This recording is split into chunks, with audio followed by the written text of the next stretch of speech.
এই যে তোমাদের গ্রুপে, হ্যাঁ শাপলা গ্রুপ, যেটা সমস্যা হবে বলবা, যে পারো আরেকজনকে হেল্প করবে, আর না হলে আমাকে ডাকবে, ঠিক আছে? এই তোমাদের গ্রুপের কোনো সমস্যা কোনো? খালি এমনি এমনি না বলো না। তোমাদের গ্রুপের হ্যাঁ একজন পড়বে, বাকিরা মিলাবে, তারপর ওই একজনের শেষ হবে আরেকজনের। তোমাদের গ্রুপে ছায়ামণি প্রথমে পড়বা, ছায়ামণি পড়বে, বাকিরা মিলাবে, ঠিক আছে? হ্যাঁ নাও, ছায়ামণির পরে রিমি, এইভাবে একে একে পড়বে। হ্যাঁ তোমাদের গ্রুপের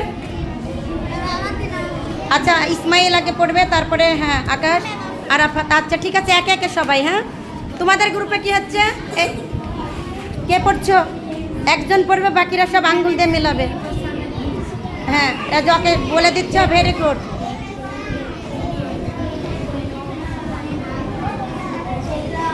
তোমাদের গ্রুপে কে পড়ছে? কাউসার, আরাফাত, ফাইজ।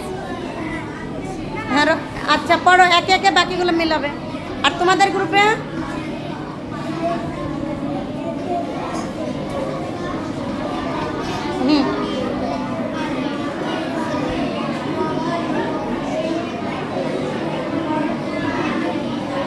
হয়েছে পড়া? যার যেটা সমস্যা আমাকে ডাকবে সুন্দর করে। তোমাদের তৃতীয় শ্রেণীতে মোট কতজন জানো? ৭১ জন। অনেকে আজকে আসেনি দেখছি। হ্যাঁ তোমাদের গ্রুপে কে পড়ছে? তুবা, সঞ্জিদা। আচ্ছা ঠিক আছে, জোরে পড়েন। এই লিমা জোরে পড়ো বাবা, বুলবুলি জোরে পড়ো।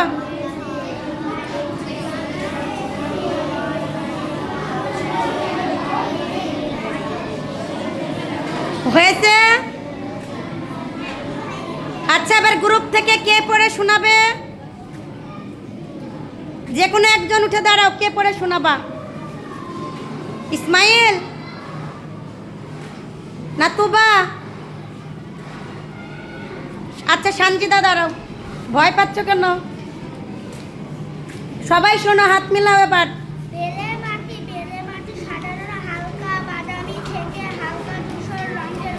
এই তাহলে বেলে মাটির রং কেমন? হালকা বাদামি থেকে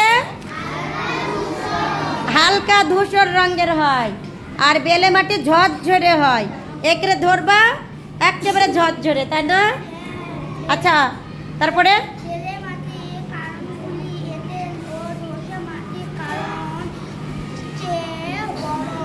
হ্যাঁ কণাগুলো অন্য মাটির চেয়ে বড়, তাই বলছে। তাহলে বেলে মাটির কণাগুলো এঁটেল ও দোআঁশ মাটির কণার চেয়ে বড়। তাহলে সবচেয়ে কোন মাটির কণা বড়? বেলে মাটির। ভেরি গুড, বসো সঞ্জিদা। এক একটা গ্রুপ এখন আসো আমার কাছে, যে কোনো একটা গ্রুপ চলে আসো, সামনের গ্রুপটা চলে আসো, বুলবুলির গ্রুপ চলে আসো সবাই। হ্যাঁ বুলবুলির গ্রুপে যারা আছো সবাই চলে আসো। ইসরাত চলে আসো। বই লাগবে না, আমি এখন তোমাদের এই যে মাটি দেখাবো। এই যে দেখো, আমরা জানলাম যে মাটি 3 প্রকার, তাই না? চলে আসো আমার এই টেবিলে, চলে আসো সবাই। হ্যাঁ দাঁড়াও, তাহলে মাটি কয় প্রকার বলেছি বলো তো? এখন আমার এখানে কয় ধরনের মাটি আছে তোমরা পড়লে শুনে। এখন এটা কি মাটি বলো তো? কি মাটি? হ্যাঁ এই যে বেলে মাটি। কিভাবে বুঝলা? এটা বাদামি রঙের, তাই না? বাদামের খোসা যে ছিলি আমরা, ওই বাদামি রঙের না? আর এটা ঝরঝরে না একেবারে? হ্যাঁ এখানে যদি পানি ঢালি, পানিটা ভুস করে কি হয়ে যাবে? বের হয়ে যাবে, ধারণ ক্ষমতা নাই। আর এর কণাগুলা বড় বড়, তাই না? এই যে বড় বড় কণা। হ্যাঁ আর এঁটেল মাটি দেখলাম যে কালো। এঁটেল মাটি কেমন? কালো। আর এঁটেল মাটি দিয়ে যে হাঁড়ি পাতিল বানায় কুমারেরা, এই দেখো একেবারে চিটকা আর খুবই আঠালো আঠালো টাইপের, তাই এর নাম এঁটেল মাটি। এটা দিয়ে হাঁড়ি পাতিল সব বানায়। হ্যাঁ ব্যাংক, মাটির ব্যাংক, ফুলের টব, তাহলে এঁটেল মাটি এইটা, হ্যাঁ। আর এটা কি মাটি? দোআঁশ। এই মাটিতে ফসল ভালো জন্মায়। এটা ওই এঁটেল মাটি বেলে মাটি মিশ্রিত হয়ে এটা দোআঁশ মাটি। তাহলে এই মাটিতে আমরা কি করি? ফসল ভালো জন্মে। এঁটেল মাটিতে কি ভালো হয়? এঁটেল মাটিতে হাঁড়ি পাতিল ভালো হয়, তবে ওটাতেও ফসল ভালো জন্মে, ধান হয়। আর এই মাটিতে যে কোনো ফসল সবজি টবজি সব ভালো হয়। তাহলে এটার নাম কি বলো? দোআঁশ। আর এটার কি নাম? আর এটা? হ্যাঁ, এটা কি? বেলে। আচ্ছা, আর একটা তোমাদের আমরা পড়ালাম হিউমাস।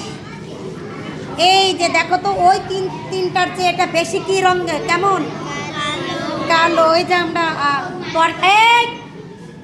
তরকারি কুটি না, মাছের আঁশ, তরকারি, আলু পটলের চোকা মানে খোসা, ওগুলা সব কি করি? ফেলে দিই, বলি পাউস, তাই না? ওগুলা সব, তারপরে একটা কিছু মরে গেল ফেলে দিই, গাছ টাছ পচে গেল ওগুলো সব ফেলে দিই। ওই যে পচা জীবজন্তু, গাছপালা, ময়লা আবর্জনা পচে যে পাউস আমরা গ্রামের ভাষায় বলি, আসলে সেটাই কি? হ্যাঁ, সেটাই হচ্ছে, দেখো, হিউমাস। Very good. কে বললো? হ্যাঁ, আয়েশা সিদ্দিকা বললো হিউমাস। তাহলে এই হিউমাস হচ্ছে সব কিছু পচে তৈরি হয়। এটা মাটিকে উর্বর করে, জমিকে কি করে? উর্বর করে। আচ্ছা, তো ধন্যবাদ, তোমাদের গ্রুপ যাও, এবার অন্য গ্রুপ আসবে, যাও। তাহলে আজকে আমরা কি জানলাম? মাটি সম্পর্কে। মাটি কত প্রকার? হ্যাঁ, 1 নম্বর কি মাটি? তারপরে হ্যাঁ, তাহলে এঁটেল মাটির রং কেমন? কালো। হ্যাঁ, এই যে এটা কি মাটি বলো তো? হ্যাঁ, এঁটেল মাটি দিয়ে কি করে কুমারেরা? হাঁড়ি পাতিল বানায়, টব বানায় ফুলের, তাই না? মাটির ব্যাংক বানায়। এই দেখো, এটা অনেক আঠালো। আবার এই মাটিতে সিম গাছ ভালো হয়, কলা গাছ ভালো হয়, তারপরে ধান গমও হয়। আর আরেকটা মাটি যেটা বললাম, এই যে এইটা কি মাটি? Very good. আর একেবারে এই যে তোমরা তো বালি নিয়ে অনেকেই খেলা করো, ঘর বাড়ি বানায় বালি দিয়ে, কিন্তু ওটা সরাসরি বালি। আর বালির সাথে মাটি মিশ্রিত হলে যেটা হয় ওটা বেলে মাটি। এই যে বেলে মাটির কণাগুলো একটু সবচেয়ে বড়। হ্যাঁ, তাহলে এটা বেলে। আর সবচেয়ে কালো যেটা আমরা ছাই ফেলি, তারপরে খোসা ফেলি তরকারির, পটলের চোচা, আলুর চোচা, হ্যাঁ, তারপরে গাছপালা পচে যায়, মৃত জীবজন্তু, তাহলে ওটাকে কি বলা হয়? গ্রামে আমরা পাউস বলি, আসলে এর নাম কি? হিউমাস। Very good. তাহলে এই হিউমাস জমিকে কি করে? উর্বর করে। দেখবে না, আমরা জমিতে পাউসগুলো নিয়ে যে জমিতে দেয়, দেখো না, জমিকে উর্বর করে, গাছকে শক্তিশালী করে। আচ্ছা, তাহলে চিনলাম। ধন্যবাদ সবাই। বাড়ি থেকে এই 3 রকমের মাটি আমাকে এনে জমা দেবে আগামীকাল। দেখবো তোমরা চিনো কিনা, এসে বলবা যে ম্যাডাম এই মাটি, এটা বাড়ির কাজ। একটা বেলে মাটি আনবা, দোআঁশ মাটি আনবা, আর এঁটেল মাটি। এঁটেল মাটি কোথায় পাওয়া যাবে? পুকুর পাড়ে। পুকুরের সাইডের ওই মাটিগুলা কি হয়, যত মাটির নিচে গর্ত করে যাব তত এঁটেল মাটি, ওটা আঠালো। হ্যাঁ, আচ্ছা। আর স্টিক একেবারে, হ্যাঁ, আঠালো মাটি। আচ্ছা, অনেক ধন্যবাদ, ভালো থেকো, আল্লাহ হাফেজ।